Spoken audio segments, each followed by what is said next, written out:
A couple days ago, I set out to score the most runs in a single game in Mario Sluggers history. The game lasted almost 4 hours, and along the way I set multiple world records, including a 200-run inning. Here's how it went down. I went with the same setup I had back when I first got 99-0 in one inning. I picked Wario City because of the small outfield, and I chose a team of Yoshi, Fire Hammer Bro, Bowser, Petey, K. Rool, Dark Bones, Yellow Toad, and Pianta. I picked Yoshi as my captain because his star swing is pretty much an automatic single or even double against level 1 CPUs, and the rest were just my favorite power hitters. For the CPUs, I gave them Wario Captain, Magikoopas, Shy Guys, and Baby DK. I then put the Magikoopas in the outfield to generate one of the worst fielding teams possible. I then selected 9 innings and started the game. The highest score that I could find was 368 by the Icy Duck on Reddit.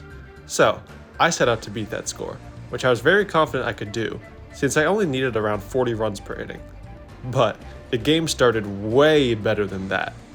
I scored 91 runs in the first inning, and then 91 again in the second inning. Almost every hit was a dinger with this squad. It was pretty ridiculous. The reason I was able to get home runs so consistently was my use of batting angle manipulation. If you hold down on the D-pad or control stick when you hit, the ball will go at a higher angle than it would have otherwise, and vice versa. This helps get more home runs and fewer ground balls or line drives. After the second inning, the scoreboard displayed 182. If you're wondering why it went above 99, I used a mod that displayed triple digits, made by Llama Trauma. You can find the code in the description. Then came the third inning. I started with 102 and ended with 304. It was amazing. I didn't initially set out to get 999, but if I kept getting innings like this, it would definitely be possible to get at least close to maxing out the 3-digit score. However, the next inning wasn't as good as the third inning. It was even better.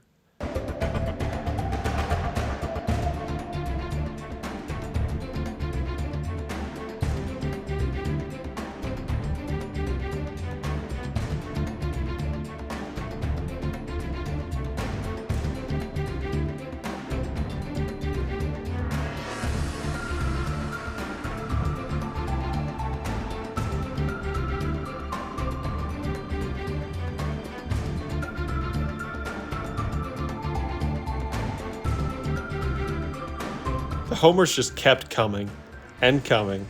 I looked up and I'd somehow scored 71 runs without getting an out. I did then get 2 quick outs, but then it got even crazier.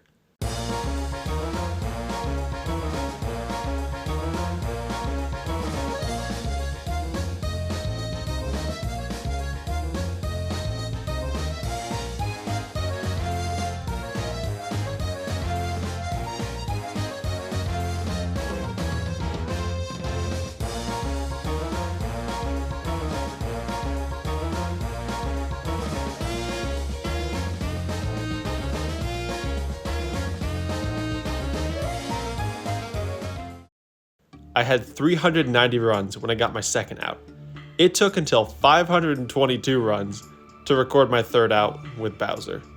This means my 2-out rally lasted 142 runs. All told, the fourth inning lasted 59 minutes and I scored 218 runs, which is the most I've ever seen in an inning. Truly insane. At that point, I was absolutely on pace to reach 999 runs. However, the last half of the game was not quite as impressive as the first half. How you doing? No, K. Rool. I don't know if I've hit a single grounder, actually.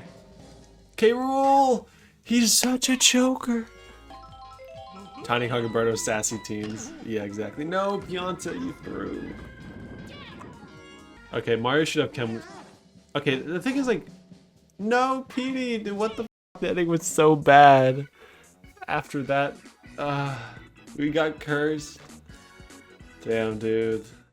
Despite hitting the most home runs in the whole game, Bowser also got a lot of outs. Him and Petey Piranha both got 5 outs, which was the most out of anyone.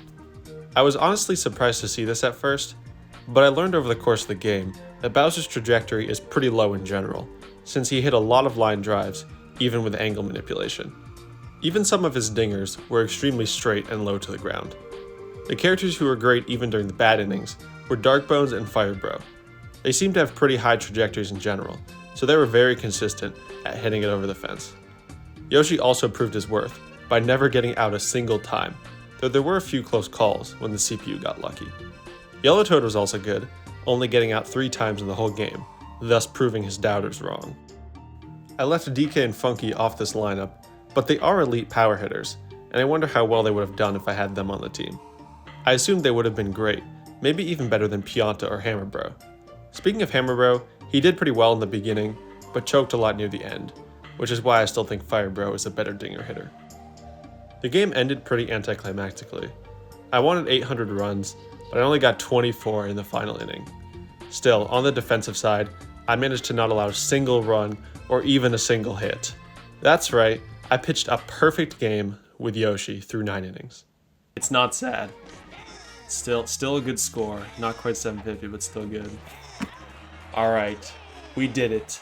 The biggest 9990 ever.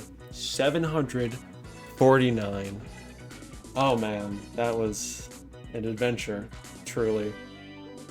It doesn't show here, which kind of sucks, but craziest box score of all time. Check it. PD Piranha, the MVP. GG's everyone. GG's in the chat. PD MVP. 999 box score. Oh, it's glorious. Oh, it's glorious. Oh, man. Wow. And Yoshi got the perfect game. That's just glorious. Damn. No. No box score for the other team. And there you have it. Nearly 4 hours later, and I had scored 749 runs, hit 516 home runs, and allowed 0 hits. Shoutouts to Jalen in the live stream chat for tracking all the outs, hits, and home runs so we have an accurate count. That is just crazy dedication. And this was the biggest beatdown in Mario Sluggers history. And even though the game itself was pretty boring, it was a blast to be able to celebrate the achievement with all the viewers. Is this score beatable? Absolutely. Will I try to beat it? Probably not. Each attempt to the later innings would take at least 3 hours each, and that's a little much. But I gotta admit, the 999-0 challenge would be incredible to achieve, and it's definitely possible with some amazing luck. I think I'll let other people have a crack at this challenge, and hopefully my score will be beaten eventually. Thank you so much for watching.